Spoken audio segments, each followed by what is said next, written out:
Well, Richard Chambers, Virgin Media News. It's great to have you on. How are you keeping?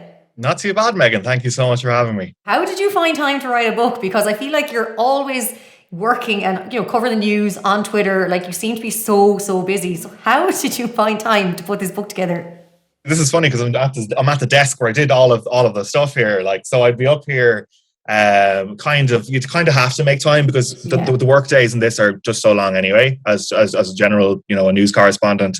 So I was sort of regularly getting up at 5 or 6 in the morning, get the Nespresso machine on, bring it up here, and sort of crack away.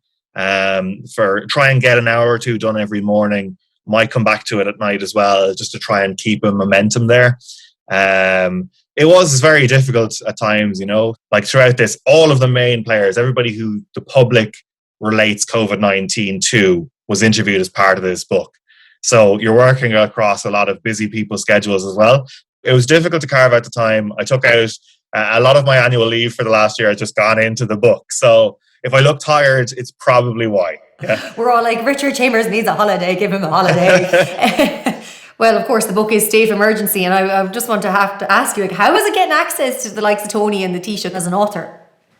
It's interesting that actually. I think I was sort of lucky in a way because I was sort of in between the politics side of dealing with the government and the health side of dealing with both the frontliners and then with NEFID and the HSE as well. So I did have quite a crossover. I can't believe actually the honesty in it is actually something which stood out to me.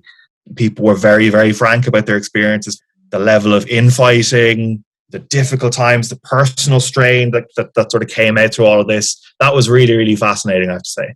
When you look back now on the time, for you, is there any kind of standout moments throughout the pandemic that you were kind of thinking, okay, wow, like this is huge?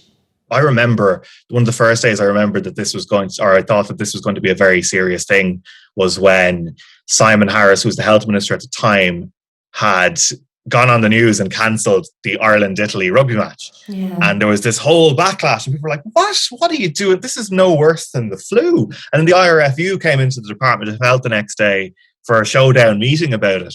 And I remember speaking to some people in health on that day and they were like, no. Everything about all of our lives is going to be different for a very long period of time. There's so many of those things. The first lockdown when Leo Varadkar, I suppose, came out in the steps in Washington and did that speech. And there was a few of us who were journalists who were at government buildings because we'd been called to a press conference there. Those are the days I think most people will think of when they think of, do you remember COVID? I think it's really important that we don't lose sight of last Christmas. Just watching Ireland tip closer and closer to a catastrophe situation, the likes of which we saw in Italy or in the United States, was so close. And why was it that you decided you wanted to bring out this book? There's an important time now as we come up on 2 years of this to start to sort of reflect. Like, this has been an extraordinarily horrendous time for our country. We've had on this island around 8,000 people have lost their lives to COVID-19. It's important that we start to look at the human cost of all of that, the decisions that led to how we dealt with that. Like, this isn't a COVID diary, or it isn't like a collection of news reports and stories from it. This is how the pandemic affected everybody in this country. It's the real life pain, the real life confusion, the panic of everything.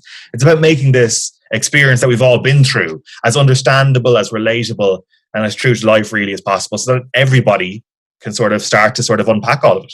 I also saw you got kudos from Marion Keyes, which is incredible. And she even mentioned, I think, that there was stuff in the book that she'd forgotten had happened. So I suppose that's already a reflection of what state of emergency is going to offer people.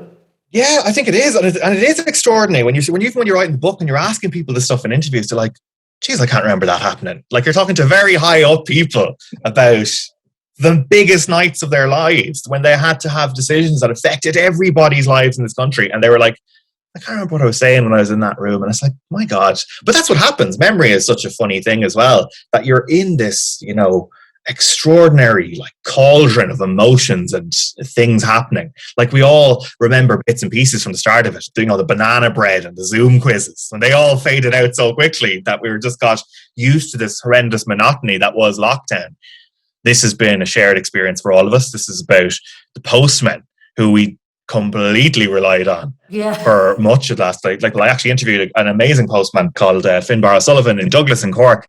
And he was just talking about how he'd be the only person that some people would see on a day-to-day basis, just standing at the end of their driveway and sort of chatting into them. And there's so many people who have that impact on people who are working in retail and all that as well, who are just like people's only lifeline. Even the Deliveroo riders around our cities, like, there is just an enormous amount of people we should be grateful to. And I think it was important to sort of put a spotlight on them too, because I think that's important. I think that when people think about who got them through the pandemic, it's the ordinary people doing extraordinary things that I think is important. Absolutely. And Richard Chambers, it's been an absolute pleasure chatting to you, and I can't wait to read State of Emergency myself and revisit some of those darker days. And I think we can look back on it and realise that I suppose we are getting through it. And I'll have to say to those who don't follow you on Twitter, give him a follow, because he's well worth a follow. And I look forward to seeing more updates from you, Richard. Thanks a million. Meghann, thank you so much for having me. It's been a pleasure.